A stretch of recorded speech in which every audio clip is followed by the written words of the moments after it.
घड़ी क्या करेगा तू ध्यान और भजन, जब पानी सर से उतर जाए। जब यहाँ से पुण्य करके तुम जाओगे भगवान के धाम, गौलोक धाम, तो भगवान वहां आनंद की अनुभूति कराएंगे। वहां आनंद है, ये संसार सागर है, इस संसार में आनंद टुकड़ों में है।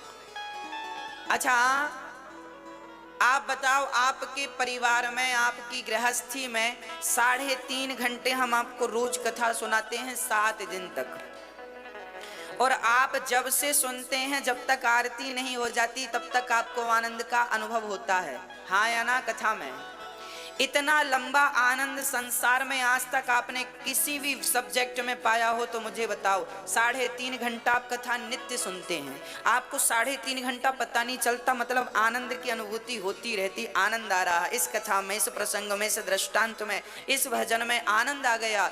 ये आनंद 3.5 घंटा रोज आता है, कंटिन्यू आ रहा है। अब बताइए रेगुलर 3.5 घंटा आपको घर में कहाँ आनंद आता है? ऐसा कौन सा काम है जो 3.5 घंटे आप करते हैं? क्या 3.5 घंटा खाएंगे?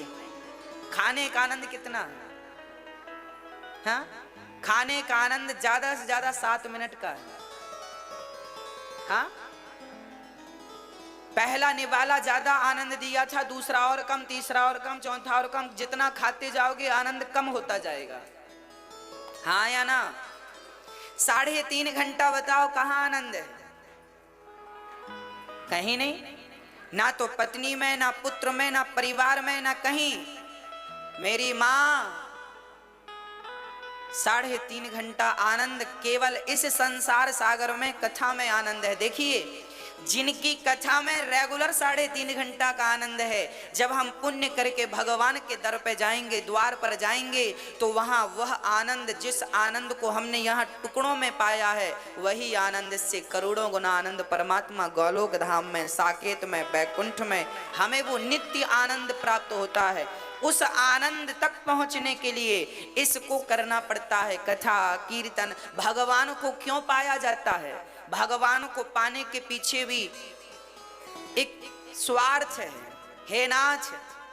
हम संसार में आना जाना नहीं चाहते, हमें नित्य अपने धाम में रखो, क्योंकि वहां यहाँ से ज्यादा आनंद है, वहां यहाँ से ज्यादा सुख है, वहां यहाँ से ज्यादा अच्छा है। इसलिए हमें वहां रखो, अपने साथ रखो, अपनी नित्य लीलाओं में रखो। यहाँ तो हम आपको भूल जाते हैं, वहां तो आपका दिन रात चिंतन होगा नाथ। इसलिए हमें अपने धाम में रखो, अपने चरणों में रखो। तो आप, यदि आप इस आनंद से संतुष्ट हैं तो फिर ये आनंद तो मिला ही है। पर ज्ञानी जन, यदि आप इस आनंद में उलझे रहे ना तो बड़ा घाटा हो जाएगा आपका।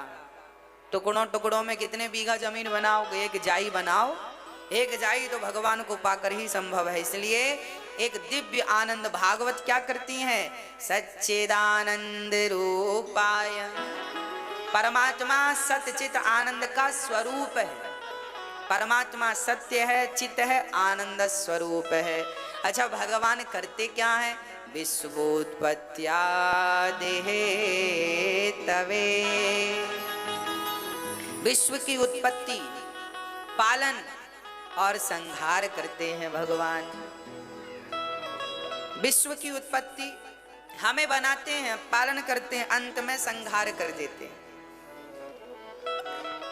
भगवान का काम है दुनिया को बनाना, भगवान का काम है दुनिया को चलाना, और भगवान का काम है दुनिया का संहार कर देना। हाँ, अच्छा भगवान की शरण में जाएंगे तो करेंगे क्या हम? बोले भगवान सारे दुखों से मुक्त कर देते हैं।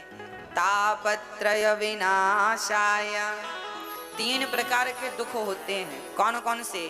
दैहिक, दैविक, भौतिक तापा, राम राज्य का हो नहीं व्यापा।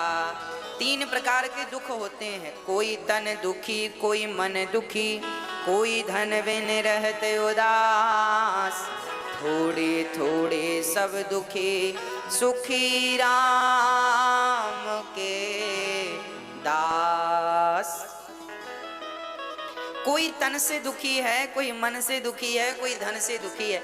अच्छा, दुखिया संसार है, क्यों? दुखिया इस संसार में सुखिया मिला न कोई। सारे दुखिया हैं। महाराज जी हम बड़े दुखी हैं, महाराज जी हम बड़े दुखी हैं, हम बड़े दुखी हैं, दुखी हैं, दुखी हैं, दुखी हैं, दुखी, सब दुखी। अरे कभी तो कहा करो कि हम सुखी हैं, मत कहा करो हम दुखी हैं। अच्छा, आप कहते हैं महाराज जी हम बड़े दुखी हैं, ये बताओ आपका दुख क्या है? क्या दुख है आपको? बोलो। एक्चुअली दुख किसी को नहीं होता मेरी माँ। आप लोग ना सुख की उम्मीद ज्यादा कर लेते हैं, इसलिए आपको दुख लगता है, होता नहीं है। एक उदाहरण से मैं अपनी बात आप तक पहुंचाता हूं। दो पंडित जी थे, सुनिएगा। दो पंडित जी थे। दोनों पंडित जी को एक सेठ जी ने भोजन पे बुलाया। हमारे घर पंडित जी भोजन करने आना, निमंत्रण है। पंडित जी गए। अच्छा, एक पंडित जी सोच रहे थे कि सेठ जी हमें दक्षिणा में 100 रुपए देंगे, और एक सोचा था कि हमें तो 10 रुपए की जरूरत है, 10 रुपए मिल जाएंगे तो काम हो जाएगा। एक ने उम्मीद की थी कितने की? 100 की, और एक ने उम्मीद की थी 10 रुपए की। अब सेठ जी ने भोजन कराया और पंडित जी को 51 रुपए दिया। तो जो 100 रुपए की उम्मीद लगाए थे वो तो दुखी हो गए, ओ भगवान 100 का था 50 मिले। और जो 10 की उम्मीद लगाया था उसको तो 40 ज्यादा मिले, बढ़िया नाचने लगा, वाह हमारा तो काम हो गया। अब देखो, एक दुखी हो गया और एक, कहां से आया दुख और कहां से आया सुख, मुझे आप बताओ, समझाओ।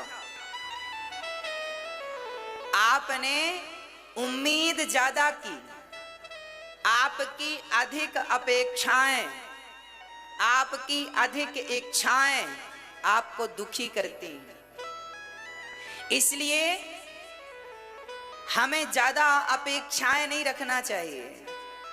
भगवान दाल रोटी दे रहे हैं ना, पहनने को कपड़े दे रहे हैं ना, बस खाने को रोटी है, पहनने को कपड़े हैं, रहने को एक छोटा सा मकान है, और क्या चाहिए? बहुत हो, गुजर रही है जिंदगी। और रहना कितने दिन है साहब? 50, 60, 70, 80 साल की तो कहानी है। कहां ज्यादा रहना है? यूं निकल जाते हैं। 7 दिन कब निकल जाते हैं हमें पता नहीं चलता। 3 घंटे कब गुजर जाते हैं हमें पता नहीं चलता। ये जिंदगी कब गुजर जाएगी पता नहीं चलेगा। बस मन कथा में लगाओ, और ज्यादा उम्मीद रखोगे तो सदा दुखी रहोगे, और जितना विधाता दे रहे हैं उतने में संतोष रखोगे तो सदा सुखी रहोगे, सदा सुखी रहोगे। हमने एक छोटा सा व्यापार डाला, फॉर एग्जाम्पल दे रहा हूं, माना कि हमने एक छोटा सा व्यापार डाला। अब हमने उम्मीद लगाई कि भाई हमने 5 लाख रुपए से व्यापार शुरू किया है, तो हमें महीने का लाख रुपए मिले। हाँ भाई मिलेगा, पर सब्र रखो, अभी नहीं मिलेगा। अभी तुम्हें 10,000 मिलेगा प्रॉफिट सब निकाल कर, तो रख लो, संतोष रखो। 20 मिल रहा है, संतोष रखो। 50,000 रुपए बच रहे हैं, संतोष रखो। लाख रुपए बचेंगे, उम्मीद ना तोड़ना, भगवान पे मेहनत करना मन लगा के, बस सफलता मिलेगी। हम लोग क्या है, ज्यादा अपेक्षा रखते हैं। 5 लाख लगाए तो हमें लगता 5 लाख महीने पे आना चाहिए। कैसे आएगा? पागल हो क्या? 5 लाख महीने की अपेक्षा रखोगे तो दुखी हो जाओगे। मेहनत बराबर करो, आएगा। 5 लाख भी आएगा, 10 लाख भी आएगा, और 50 लाख भी आएगा, पर उस स्तर तक पहुंचने के लिए थोड़ा वक्त तो लगेगा।